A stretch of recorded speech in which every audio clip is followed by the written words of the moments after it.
안녕하세요, 김현정입니다. 이번 시간에는 좋아한다는 것은 좋아하는 것이다, 그냥 그거다 라는 이야기를 나눠보도록 하겠습니다.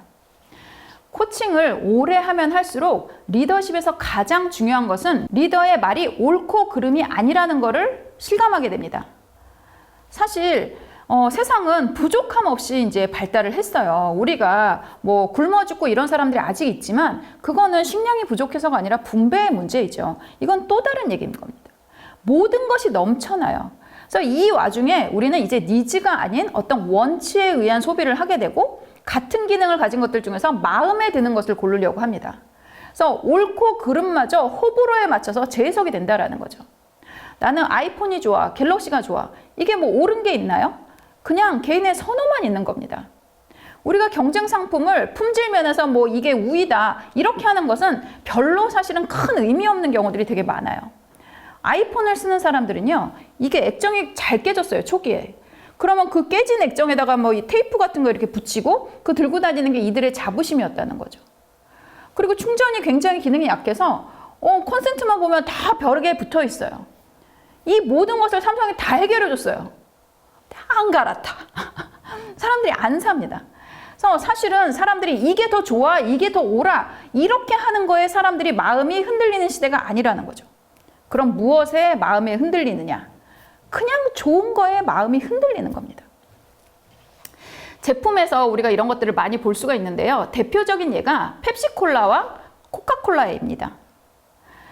코카콜라가 굉장히 많이 팔리죠. 그래서 펩시콜라가 한번 코카콜라를 너무너무 이겨보고 싶었던 거예요. 그래서 여러 가지 이제 아이디어를 냅니다. 그래서 굉장히 유명하고 약간 비슷하게 코카콜라를 위협했었던 시기가 있었는데 그게 뭐냐면 블라인드 테스트였어요.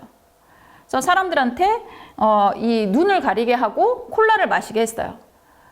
그랬더니 미국 사람들의 대부분이 펩시콜라가 코카콜라보다 더 맛있다고 대답을 한 거죠. 사실 미국 사람들은 굉장히 단 거를 좋아합니다. 그래서 펩시콜라가 사실은 코카콜라보다 입맛에 더 맞다 뭐 이런 식으로 이제 한다는 거죠. 그래서 내가 펩시콜라를 맛있다고 했구나. 하지만 그렇다고 해서 그 사람들이 돌아가서 그 다음부터 난 펩시콜라로 바꿨어 이렇게 할까요? 그냥 코카콜라 맛입니다. 맥도날드와 버거킹도 그래요. 햄버거가 맛있는 걸로 치면요, 모든 사람들이 맥도날드보다 버거킹이 더 맛있는 걸 잘 압니다. 근데 어렸을 때부터 미국 사람들은 맥도날드 가고 해피밀 먹으면서 장난감 받고 거기서 이제 마당에 있는 놀이기구에서 놀았던 그런 기억이 있기 때문에 햄버거 먹자 하면 그냥 맥도날드 갑니다. 스타벅스도 그렇죠. 스타벅스를 이겨보려고 정말 많은 회사들이 많은 노력을 했어요. 더 좋은 원두, 더 맛있는 커피, 더 저렴한 커피, 뭘로 해도 근처에도 못 갑니다. 아무리 우리가 더 맛있고 싸고 좋아요를 외쳐봤자 사람들은 그냥 코카콜라 마시고 맥도날드 가서 햄버거 먹고 스타벅스에서 커피 마십니다. 좋아하는 것은 그냥 좋아하는 거예요. 이유가 필요 없어요. 이유가 있다면 좋아한다고 정해놓고 그 이유를 그 다음에 찾는 겁니다. 좋아한다는 것은 굉장히 많은 요소를 가지고 있어요. 사람들도 마찬가지입니다. 누가 더 예뻐서, 누가 옳아서 그 사람을 좋아하는 것이 아닌 경우가 되게 많아요. 그냥 좋은 거고 그냥 싫은 거고 이유는 그 다음에 오는 겁니다. 제가 임원 코칭을 할 때도 그렇게 좋은 회사에서 그렇게 높은 데까지 올라가신 분들도 이런 말씀을 해요. 인사평가를 하는데 이제 사장님이 인사평가를 하죠. 자기 정말 열심히 하고 굉장히 잘하는데 사장님이 그걸 잘 모르신대요. 그러면서 야, 평가자가 그러면 안 되는 거 아니에요? 막 저한테 이렇게 토로를 하십니다. 근데 이제 그 회사가 대기업 회사거든요. 소비재를 파는 회사예요. 그래서 제가 물어봤어요. 상무님, 우리 회사에서 나오는 제품보다 훨씬 좋고 그리고 싸고 좋은 물건들이 중소기업에서 되게 많이 나와요. 그런데 소비자들이 우리 회사 물건을 사는 거는 그들이 잘못하고 있는 걸까요? 아니라는 거죠. 사람이 누군가를 좋아한다는 건요, 오랜 시간 동안에 굉장히 다양한 요소로 빌드업이 되는 거고요. 내가 좋아해야 할 이유는 충분히 갖지 못했거나 그것을 충분히 전달하지 못한 것 뿐이에요. 그러니 제가 이제부터는 사장님이 잘 판단해 주시기를 바라지 말고 내가 뭘 잘하고 있는지 그런 것들을 어필하시는 것이 더 필요합니다 라고 말씀을 드렸어요. 사람들이 이 부분에서 굉장히 착각을 많이 해요.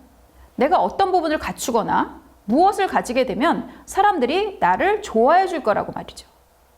예를 들어서 내가 외모가 더 예뻐지거나 좋은 차를 타거나 공부를 더 잘하게 되거나 옳은 일을 하면 사람들이 내 편에 서줄 것이라고 생각을 한다는 거죠.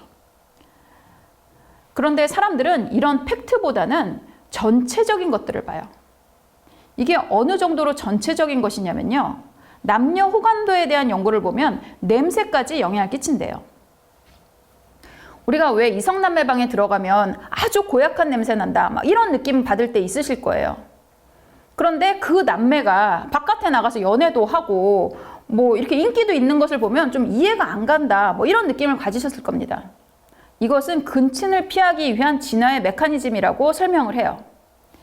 DNA가 비슷한 사람을 싫어하게 하는 것이 진화에 도움이 되기 때문이죠. 어린 시절을 함께 보낸 사람들은요, 서로에게 성적 매력을 덜 느낀대요. 이스라엘 공동육아하는 커뮤니티가 있는데 여기서 어린 시절을 함께 보낸 사람들은요, 나중에 성인이 되어서 결혼을 하게 되면 이혼율이 굉장히 높대요. 반면에 사람들은 자신과 닮은 사람들을 익숙하게 여겨서 더 좋아하는 면도 있어요. 가족과 비슷하게 생긴 사람들에게 매력을 느낀다는 그런 연구 결과도 굉장히 많이 있어요. 부부는 살면서 닮아가는 것이 아니라 닮은 사람을 선택하는 연구 결과가 계속 나오고 있습니다.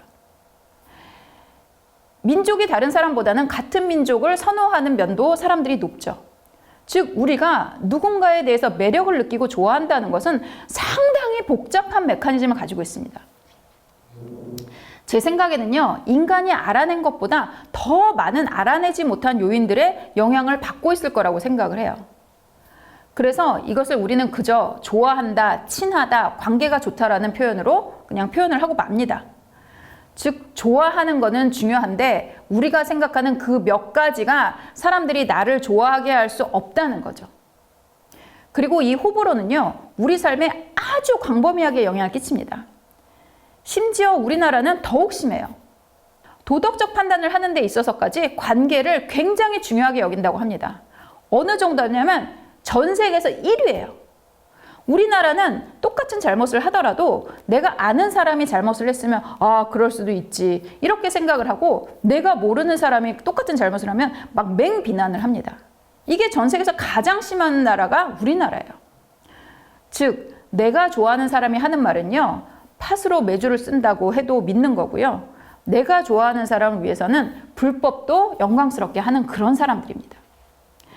이 관계 중심의 나라에서는요, 옳고 그름의 판단을 앞서는 것이 내가 좋아하느냐, 그렇지 않느냐입니다. 내가 누군가를 움직이고 싶다면 옳은 논리를 철저하게 짜는 것으로 충분하지 않다는 걸 여러분들이 아셨으면 좋겠어요. 사람들은 좋아하는 사람을 위해서라면 희생을 마다하지 않습니다. 그러면 그 사람이 내 말을 듣습니다. 설령 내 말이 그럴만하지 않았더라도 사람들은 후회하지 않아요.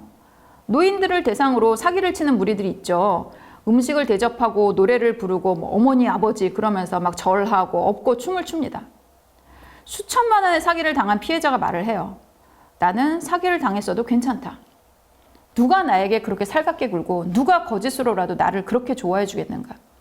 자식도 그렇게 안 한다. 내가 좋아서 가져다 준 돈이라면 후회가 없어요. 희대의 탈옥범인 신창원도요, 도주 중에 동거한 여자들이 다 숨겨줬어요. 영향력이라고 하는 것은 차가운 판결문이 아닙니다. 영향력은 나를 좋아하게 만드는 따뜻한 마음입니다. 내가 좋아서 내가 하는 말을 귀 기울여 듣고 설령 맞지 않는 부분이 있어도 그냥 넘어가거나 본인의 신념을 바꾸어서라도 새겨들어요. 어른들의 논리로 가르치려 하지 않고 그저 자신을 사랑하라고 말하는 방탄소년단의 메시지에 전 세계의 젊은이들이 열광을 하고 그들의 목소리를 더 크게 하기 위해서 그들을 빌보드 차트 맨 윗자리에 올려놓습니다. 사이비 종교도 어디에나 뜨거운 사랑이 핵심이에요. 그러나 뜨거운 사랑으로 눈을 멀게 할 필요는 없습니다. 우리 일반인은요, 그저 나를 좋아하게만 하면 됩니다. 그리고 사람이 제일 좋아하는 것은 결국 사람인 것 같더라고요. 세계적인 대가들, 뭐 잘 나가는 사람들 그렇게 보면요, 똑똑한 똑똑한 머리, 그리고 그 사람의 뭐 엄청난 논리, 이런 것만으로 사실은 대가가 되지 않았다라는 것을 사실은 느낄 수가 있어요. 인간적으로 굉장히 사람들한테 매력이 있고, 그리고 사람들이 다가가기 편하고, 이런 사람들이 있을 때 사람들은 그 사람을 띄워주고 싶어 해요. 사실 방탄소년단이 뜬 것도 미국 주류에서 띄워준 게 아니에요. 미국에서 이민자들이라든가 변두리에 사는 그런 어떻게 보면 소외된 사람들이 방탄소년단을 엄청나게 띄워줬죠. 그래서 방탄소년단이 나중에는 주류에서도 큰 인기를 끌어갈 수가 있었던 것들입니다. 그런 면에 있어서 사실은 우리가 사람들한테 어떤 인기를 얻고 사람들 사이에서 이제 행복하게 산다라고 하는 데 있어서는 그냥 사람들한테 좋아하는 것, 그걸로 그냥 만족하면서 그것이 그것이다 라고 믿으면서 그거를 여러분들이 추구하시면 좋을 것 같아요. 우리는 생각보다요, 다른 사람들에게 받는 관심과 배려가 굉장히 중요한 존재들입니다. 다른 사람에게 관심과 사랑을 받을 수 없고 나조차도 그런 것을 줄 필요가 없을 때 인간은 과연 존재의 의미를 찾을 수 있을까? 뭐 이런 생각을 하게 돼요. 사람이 제일 좋아하는 것은 결국 사람이니까 그 사람 자체로 좋아할 만한 것들을 갖추면 삶이 굉장히 수월해집니다. 이번 시간에는 사람들이 좋아한다라는 것의 진짜 의미가 무엇인지 살펴보았습니다. 감사합니다.